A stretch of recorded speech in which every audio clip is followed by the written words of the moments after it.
ఉస్తాద్ భగత్ సింగ్ హరీష్ శంకర్ గారిని మాట్లాడవలసిందిగా రిక్వెస్ట్ చేస్తున్నాం. Good evening. కళ్యాణ్ గారితో సినిమా చేస్తే నా అదృష్టం ఏంటంటే మనం ఏ సినిమాకి వెళ్ళా మన సినిమా ప్రమోషన్ జరిగిపోతుంటుంది అక్కడ. ఫస్ట్ ఒక డైరెక్టర్ పక్షపాతిగా ట్రైలర్ చూడగానే నాకు ఫస్ట్ నాని గురించి మాట్లాడిపించాను. నాని ఎక్స్ట్రాడినరీగా ఉంది ట్రైలర్, సూపర్ కట్. అతనే ఎడిటర్ అని కూడా చెప్పారు. సో ఇంకేముంది, సవ్యసాచి ఒక డైరెక్టర్ కమ్ ఎడిటర్ అవుతే సినిమా డబల్ కమ్ ఎయిట్ ఇంకేముంది అంతకంటే. అండ్ ఇందాక చెప్పినట్టు పొలిమేర ఫంక్షన్కి వెళ్ళాను నేను, కామాక్షి అండ్ అనిల్ గారు అప్పుడు పొలిమేర ఫంక్షన్కి వెళ్ళాను. అది పొలిమేర 2 అయింది, 3, 4, 5 కూడా అవ్వచ్చు తెలియదు. అలాగే బీమ్స్ ధమాకా ఫంక్షన్కి వెళ్ళాను నేను. So the rest is history.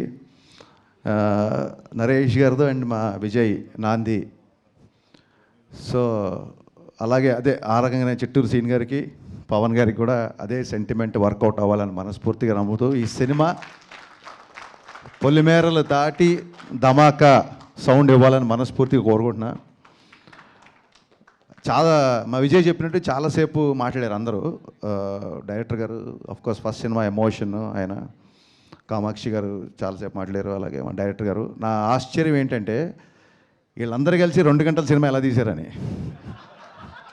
So that is going to be the biggest surprise అని నా feeling. I'm waiting for that surprise. And Ramesh Reddy garu ఎక్స్ట్రానరీగా ఉందండి మీ విజువల్స్, సూపర్. అండ్ మీరు చాలా ఫాస్ట్ అని చెప్పారు Naresh garu. That is the need of an hour actually. So మీ ఇద్దరి గురించి మాట్లాడాలి, బట్ మీ ఇద్దరి గురించి అందరి గురించి మీరే మాట్లాడారు. మళ్ళీ మీ ఇద్దరి గురించి నేను మాట్లాడే వెంటనే హర్ష అండ్ జీవన్. చాలా టైం అయిపోయింది యాక్చువల్గా. చిట్టూరు సీన్ గారి గురించి చాలా మాట్లాడాలి నేను. మేబీ సక్సెస్ మీట్కి మళ్ళీ అప్పుడు ఆయన గురించి చెప్తాను నేను, చిట్టూరు సీన్ గారి గురించి డెఫినెట్గా. నరేష్ గారి గురించి ఖచ్చితంగా మాట్లాడాలి. నేను ఈవీ గారి సినిమాలు చూసిన తర్వాతే నేను సినిమా రైటర్ అవ్వాలనుకున్నాను. అక్కడి నుంచి నా జర్నీ స్టార్ట్ అయింది. సో పరోక్షంగా నా సినిమాల్లో ఏమాత్రం ఎంటర్టైన్మెంట్ బాగుంటుందన్నా, పాటలు బాగుంటాయన్నా, ఇంకేమన్నా నా సినిమాల్లో నచ్చే విషయాలు ఉంటే మట్టుకు వాటి మీద నాకు ఈవీ గారి యొక్క స్ట్రాంగ్ ఇన్ఫ్లుయెన్స్ నా మీద ఉందండి. ఆయనతో డైరెక్టర్ అయ్యాక కలిసాను నేను ఒకసారి, బట్ ఆయనతో ఎక్కువ టైం ఎప్పుడు స్పెండ్ చేయలేదు. ఆ రిగ్రెట్ ఎప్పుడు ఉంటుంది నాకు. సో నరేష్ గారి ఫంక్షన్కి నాకు ఎప్పుడైనా ఇన్విటేషన్ వచ్చిందంటే నేను ఇంకా సెకండ్ థాట్ కూడా ఉండదు, నాకు ఇమ్మీడియట్గా నేను వచ్చేస్తాను అంటాను. ఎందుకంటే నేను డాడీతో ఎక్కువ టైం స్పెండ్ చేయలేకపోయాను. At least I have that privilege now. Naresh గారితో నాకు ఆ టైం స్పెండ్ చేసే అవకాశం ఉంటుందని ఫీల్ అవుతాను. నాకు ఆయన అంటే అంత ఇష్టం. అంటే ఈవీ గారి యొక్క స్ట్రాంగ్ ఇన్ఫ్లుయెన్స్ నా మీద ఉంటుంది. జస్ట్ బికాస్ ఆఫ్ ఆయన వల్లే నేను, because of him I'm here అని నేను చాలాసార్లు చెప్పాను. నేను కంటిన్యూగా ఇంతమంది కొత్త డైరెక్టర్లు అని అన్నప్పుడు నేనే ఇంకా లెక్క అడుగుదామనే టైంకి విజయ్ చెప్పాడు 35 మంది డైరెక్టర్లు అంటే. డెఫినెట్గా సినిమా ఇండస్ట్రీలో కొత్త వాళ్ళకి అవకాశం ఇస్తున్నప్పుడు ఎవరికి అవకాశం ఇచ్చినా ఒక్క వ్యక్తికి అవకాశం ఇచ్చినట్టు అవుతుంది. బట్ ఒక డైరెక్టర్కి అవకాశం ఇస్తే ఆ డైరెక్టర్ వలన ఒక 200-300 టెక్నీషియన్లు, ఒక 6 నెలలు, ఆ తర్వాత ఒక కొత్త లిరిసిస్టులు, అబ్బాయిలాగా ఒక కొత్త లిరిసిస్ట్ వచ్చినట్టు, కొత్త కొరియోగ్రాఫర్ వచ్చినట్టు. సో ఇండైరెక్ట్లీ ఒక డైరెక్టర్కి అవకాశం ఇస్తే ఎంతోమందికి ఇండైరెక్ట్గా అవకాశం ఇచ్చినట్టు. సో మీరే లెక్కేసుకోండి, 35 ఇంటూ కొన్ని 100 మందికి మీరు ఒక అవకాశం ఇచ్చారు sir. It's not a joke, it's a great thing నాకు తెలిసి. అండ్ ఇందాక విజయ్ చెప్పినట్టు ఆయన అసలు చెయ్యని జోనర్ లేదు. అసలు నాంది అవ్వచ్చు, గమ్యం అవ్వచ్చు, వెనకాలకి వెళ్తే వేదం అవ్వచ్చు, ఇంకోటి సినిమా విశాఖ ఎక్స్ప్రెస్ నాకు చాలా ఇష్టం, హిచ్కాక్ గారి నవల్ బేస్ మీద చేసిన సినిమా. అసలు ఆయన ఫస్ట్ సినిమా అల్లరి కాబట్టి ఆయన అల్లరి నరేష్ అంటున్నాడు తప్ప ఆయన అన్ని జోనర్లు టచ్ చేశారు. ఏ డైరెక్టర్ స్క్రిప్ట్తో వెళ్ళినా రెడీగా ఉంటారు కాబట్టి ఆయన అల్లరి నరేష్ కాదు, అందరి నరేష్. యాక్చువల్గా ఇక్కడి నుంచి మనం టైటిల్ మార్చేద్దాం సీరియస్లీ. ఎందుకంటే నాకు ఎంత ప్రౌడ్ ఫీలింగ్ వచ్చిందంటే రాగానే జనరల్గా నా ఆడియో ఫంక్షన్స్, నా ప్రీ-రిలీజ్ ఈవెంట్లు జరిగినప్పుడు మా విజయ్ ఆ ఏవీలు చూసుకోవడం, ప్రోమోలు కట్ చేసి నాకు చూపించడం, మిగతాయి చేయడం, ఈ పనులలో ఉండేవాడు. నేను టక్కన రాగానే నా పక్కన నా ఆడియో ఫంక్షన్లు చూసిన విజయ్ నా పక్కన డైరెక్టర్గా కూర్చోబెట్టాడు.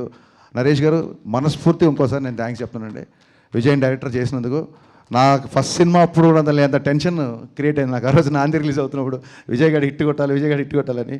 సో ఇలాంటి ఎందరో మందిని, ఇంతమందిని మీరు తీసుకురావడం అనేది ఇట్స్ యూఆర్ ట్రూలీ బ్లెస్డ్ అండి. వీరందరి బ్లెస్సింగ్స్ మీకు ఎప్పుడు ఉంటాయని మనస్ఫూర్తిగా కోరుకుంటున్నాను. చాలామంది డాక్టర్ అవ్వాలనుకొని యాక్టర్ అవ్వాలంటారు, బట్ డాక్టర్లు అయిన తర్వాత కూడా వీళ్ళు ఈయన యాక్టర్ అవ్వడం, ఆయన డైరెక్టర్ అవ్వడం, I mean it's quite surprising. I truly understand what you guys said. I mean మీకు ఉన్న సినిమా మీద ఉన్న ప్యాషన్, మీకు సినిమా మీద ఉన్న కసి, అదంతా మీ ఎమోషన్లో నాకు అర్థమైంది.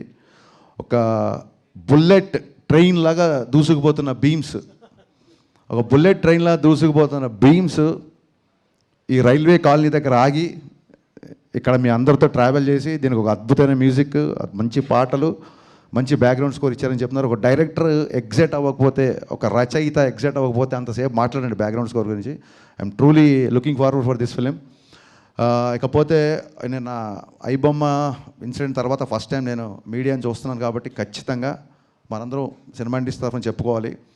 పైరసీ సినిమాలు చూపించే ఐబొమ్మ ఆవిడికి, ఒరిజినల్ బొమ్మ చూపించిన యావత్తు పోలీస్ యంత్రాంగానికి, సివి ఆనంద్ గారికి, మా సత్యనారాయణ సార్ గారికి, ఇండస్ట్రీ తరఫున మనందరి తరఫున మనస్ఫూర్తిగా కృతజ్ఞతలు చెప్పుకుంటూ 21 నవంబర్ 12A రైల్వే కాలనీ నాతో పాటు చూడొచ్చు. నేను కూడా మార్నింగ్ షో చూస్తున్నాను.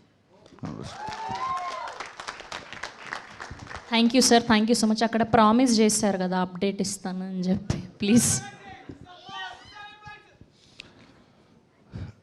ఇక్కడ చదివా నేను, మనుషులు ఎందుకు నోరు జారుతారు అంటే నాలిక తడిగా ఉంటుంది కాబట్టి అంట. జోక్. సో రాగానే జీవన్ క్వశ్చన్ తప్పించుకుందామని ఇస్తానులే అప్డేట్ అన్నాను. నేను మర్చిపోలేదు, బట్ మర్చిపోదాం అనుకున్నాను, బట్ వాళ్ళు మర్చిపోలేదు.